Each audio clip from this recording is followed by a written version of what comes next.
Hi, I'm Monmouth County Sheriff Sean Golden. This week we are celebrating our men and women in blue as part of National Police Week. It's time to honor our law enforcement community and remember those who lost their lives in the line of duty. Joining me today is Under Sheriff Darrell Breckenridge, who leads the law enforcement division here at the Monmouth County Sheriff's Office. Under Sheriff, thank you for being here, and we appreciate all your years of service, over 40 years in law enforcement. Tell us how you got into law enforcement, a little bit about your background. Thank you, Sheriff. I'm very glad to be here this morning. I started in 1976 in Fairhaven as a special, and in 1977 I joined the military, and I was assigned to the military police for 3 years, 1977 to 1980.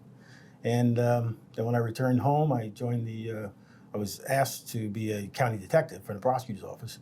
So I did that for a short time, and I really didn't like it. My heart was in Fairhaven. I had a dream to be someday a police chief of Fairhaven. So I went back to Fairhaven and lucky enough to get hired in 1985 and go through the ranks. And you completed your career in Fairhaven as chief. And we were very fortunate to have you on board here as Under Sheriff of Law Enforcement Division. It's the largest law enforcement agency in the county of Monmouth. We have such dedicated men and women. Tell us about the law enforcement division. There's so many units and so many agencies we interact with on a daily basis. Tell us a little bit about the law enforcement division. Sure. So we have over 7 different units in the law enforcement division, and our largest unit is the court security unit, which encompasses the courthouse and the Ocean Probation, social services, and so we protect over 25 judges, Superior Court judges, and the people that come in and out of our courthouse every day. And it's a large project. We have well-trained people that do a great job. Now, one of those units are very popular with particularly our students around the county and our other organizations that we do demonstrations for. But they work hard day in and day out. It's a great shared service with other agencies that don't have a K-9 unit, and that's our outstanding K-9 unit. Can you tell us a little bit about that? Sure. Our K-9 unit consists of 9 K-9s at this point. And we have the K-9s for our bloodhounds, which are usually used for tracking, and we utilize them for autism when someone gets out of their home and the parent can't find their child. And we also they're utilized for the elderly, someone with Alzheimer's and some things like that. And obviously we use them for catching criminals. We have a burglary or a robbery. They are an essential part of the law enforcement team in Monmouth County, and they actually have a successful rate. They really are. They're recognized around the state of New Jersey for being one of the best K-9 units in the state, and that's really because of your leadership. And it takes leadership to do many different things here in the Sheriff's Office. This past year, we joined into another shared service with Brookdale Community College.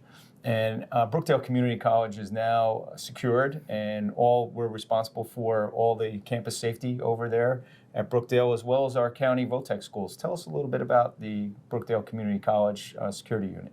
Yeah, so the acquisition was great, and we took on probably 4 or 5 of their officers, and along with our sheriff's officers, and it's actually our campus police unit now. So it consists of Brookdale, also the vocational schools in Monmouth County, all of them, as well as Allentown.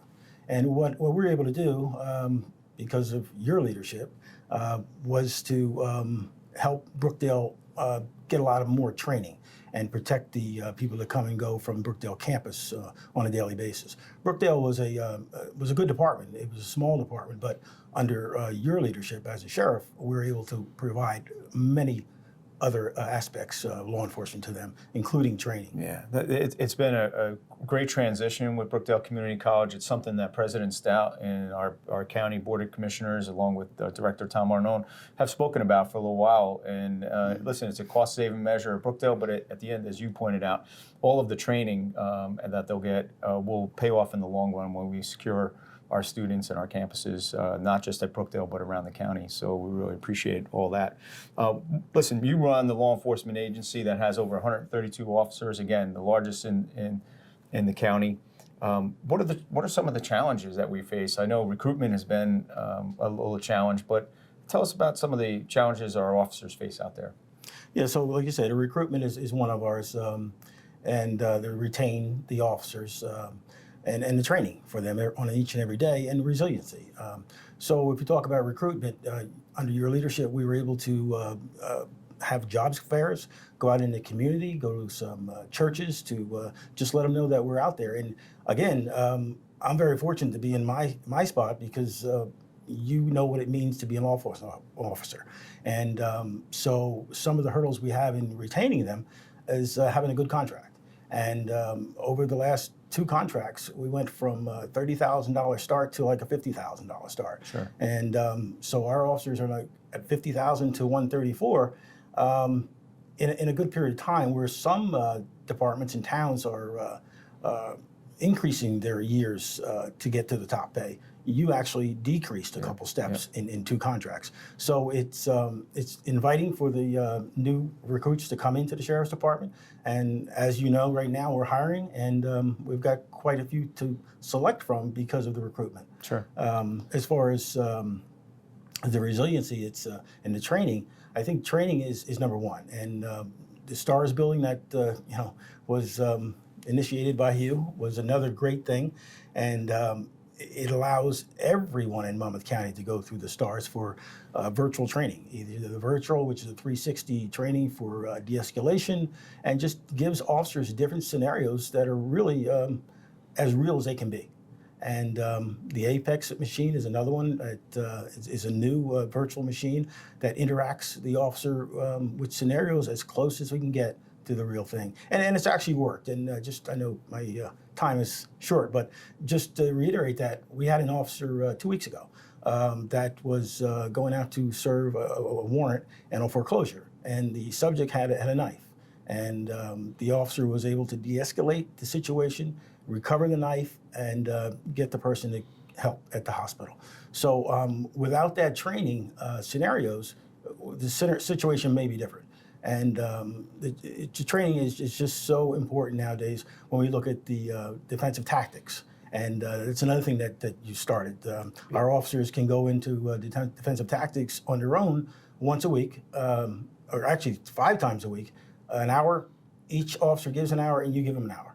And that's why it's so crucial, because instead of utilizing or going right to a weapon, you can actually de-escalate by verbalizing, and you know how to physically do it without getting someone hurt. Yeah, I mean, it's fantastic, and there's so many stories, and we commend the officers out there in a really challenging time with training. And we're fortunate to have you on board, because you were the director over at the Police Academy for a little period of time, so you know what training entails and what training the officers need, and you've brought that really countywide, and it's a tremendous effort.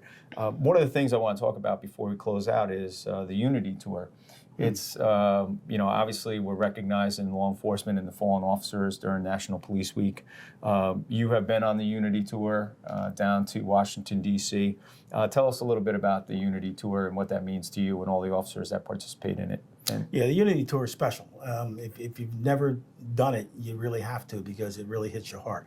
So thousands of us get together, and we converge on Washington, D.C.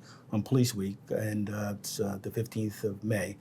And we'll start out here next week, the week after next, on May 9th, and we'll travel from Belmar down to Washington, D.C. this year. And when you ride through the memorial, it's a feeling that you'll never experience if you don't do it.